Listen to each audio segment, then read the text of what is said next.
Hey cuties, it's Haley. I was redoing my nails today and I figured I would show you guys how I fill my polygel nails by myself. Obviously I'm not licensed, so this will just be kind of how I do them.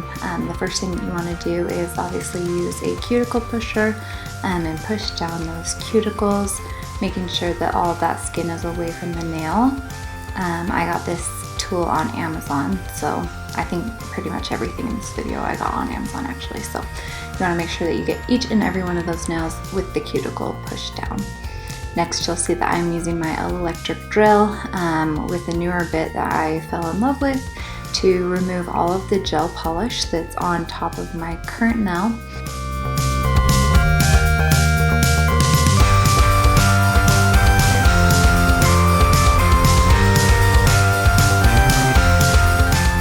Obviously, as I do this, nail dust is flying everywhere. I do want to get a nail dust collector one of these days, but for now I've just got a paper towel underneath me.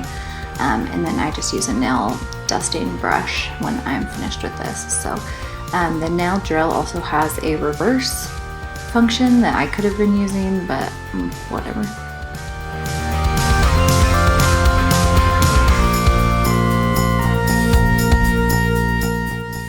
Next, I'm taking this smaller, skinnier bit just to get up right next to those cuticles and remove any remaining polish that is right up in there. This just allows me to get a little bit closer to the cuticle without hurting myself, and I do have my drill on the lower speed at this point to remove that.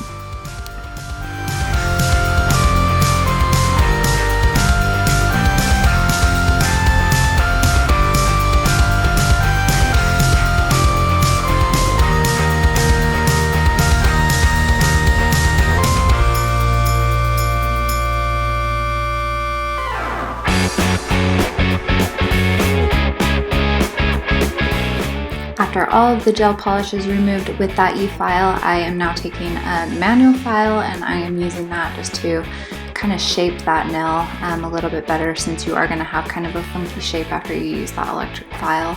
So I just use this one to shape the nail as best as I can before we put another layer of polygel over the top of it.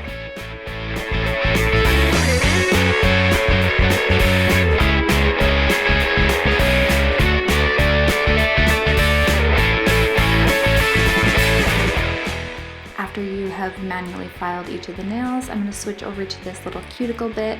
It's a tiny bit that has a little ball on the top that just rotates, and I have my electric file on a super low setting here. This is really just to get rid of the dead skin that's around your cuticle. That's super important if you don't want your nails to lift. So you want to get rid of all of that dead skin, otherwise your polygel will just end up sticking to the dry skin, and then as soon as that skin is ready to fall off, the polygel will start to lift. So that's how you get a lot of your lifting. So I'm making sure that I'm getting rid of all of that.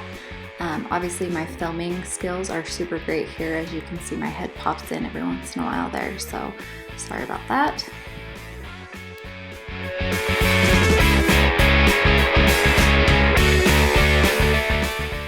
Once you've taken that little cuticle bit, I just go back in with my little duster brush and brush off all of the nails there. And then I grab my little cuticle clippers. This is something that I am still practicing at, but you want to make sure that you're only clipping off dead skin. I have clipped off too many pieces of a live skin to count, and it does not feel good. So the next step here, you'll see I'm taking my nail dehydrator. This one is from Mia's Secret, and I am putting that all over the cuticle area. You don't need that on the polygel part. Basically, this is just dehydrating your nails to make sure that there's no moisture. Again, this is essential for the lifting. You want to make sure that your nails aren't going to lift. Next, I'm taking a Bond. This one is acid free, so it doesn't burn the crap out of my hands, because I have had the acid ones and those ones kind of hurt. So initially I'm just taking this Bond on the very edge of the nail where the cuticle portion is, and I'm kind of ignoring that extension part. And then I will actually go in with another coat that you'll see here in just a second. And I do the same thing, and I start at the cuticle, but then I use whatever's remaining just to go up the rest of that nail.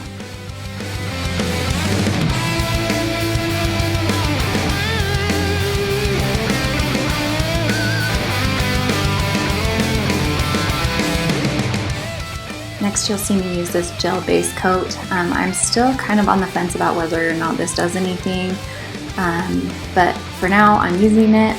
It's the same kind of base coat that you would use for like a gel polish, so that is going on all of these nails, and then I'm going to cure that for 30 seconds in my lamp after each one is painted, and you'll see that it's just a super thin layer.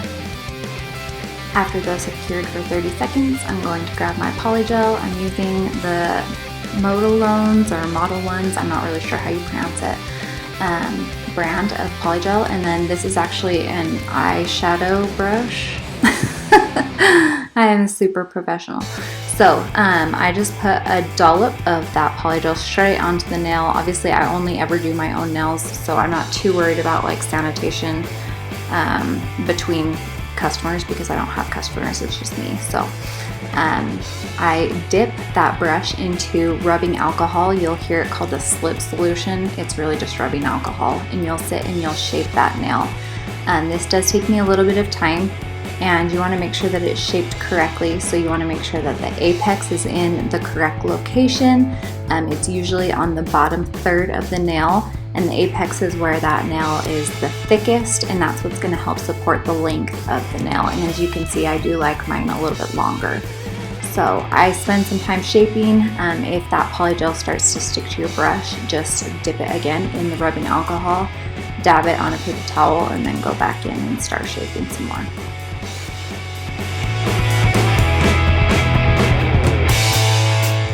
Once the nail is shaped to your liking, you're going to pop it in the LED lamp for about 30 seconds. That's what it looks like when it comes straight out. And then it is going to be a little bit tacky when it comes out, so I file it right away. You can do all of your nails and wait until they're all finished to start filing, but I do like filing right away just to get rid of that tackiness so that it doesn't get, dog hair or something stuck in it, because dog hair seems to get everywhere. I don't know why. So you'll see that, and then I'm just going to take off that excess dust with my finger, and that's what it looks like after it's filed. So we're just going to go through, repeat that process for all of them. This next one is going to be exactly the same process. You just put the dollop straight on your nail, dip that brush in some rubbing alcohol, and dab it on your paper towel to make sure that it's not soaked. If it is too wet on the brush, it'll compromise the formula of the Polygel, and you don't want that. So that's why I dab it on the paper towel first before I just start going in and shaping.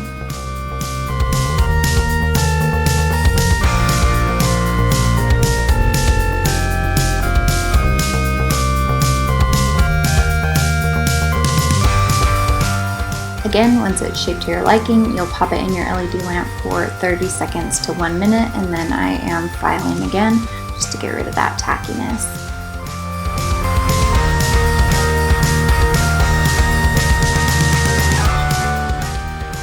You'll notice on my middle finger, you can see the natural nail, and then you can see where the nail extension is, and there's a huge gap in between the two. So to fix that, I'm actually going to use a nail form.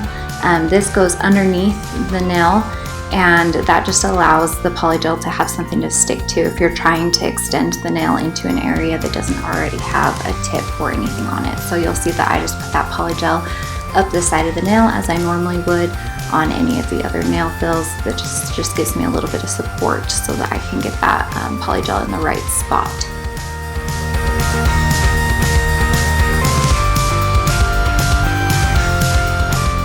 Again, here we are just filing and shaping.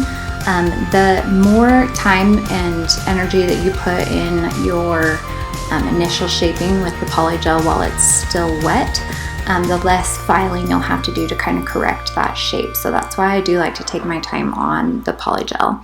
And I will say the reason that I use the Polygel instead of like acrylic, I've used acrylic before, I've used dips. I like the Polygel the best because it allows me to kind of work with it, and it doesn't set until I cure it. Whereas the acrylic, I have to work a little quicker, and I'm just not that quick. So where I'm still practicing and I'm still learning on myself, I do prefer that Polygel to give me a little bit more control in what this is going to look like. Whereas acrylic, it sets by itself, and it makes it a little bit more difficult for me to work quickly. And yeah, so I've really liked the Polygel.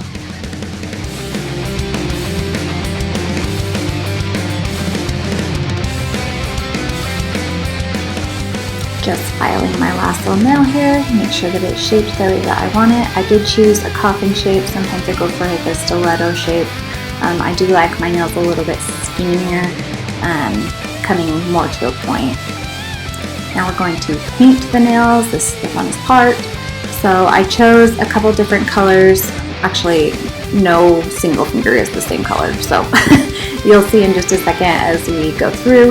But I did get some nail film that I wanted to try out, and so that's why I chose these colors, was just to match that nail film. This is my first time trying the film, and so I wasn't really quite sure how it was going to work out, and it actually ended up being a product that needed another product that I didn't have on hand, so I just kind of winged it.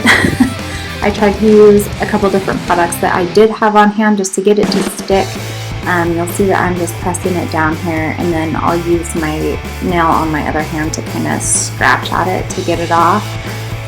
It sort of worked, so I'm not too disappointed with it, but I did order that adhesive that you do need so that next time I want to try it, I can use it. So that's what it looks like after it came off of the film. The thumb actually ended up being the best one. So pointer finger, I ended up using just a little nail dust with to make it more chrome. This is one of my favorite products. I love the nail dust, and so I use it all the time.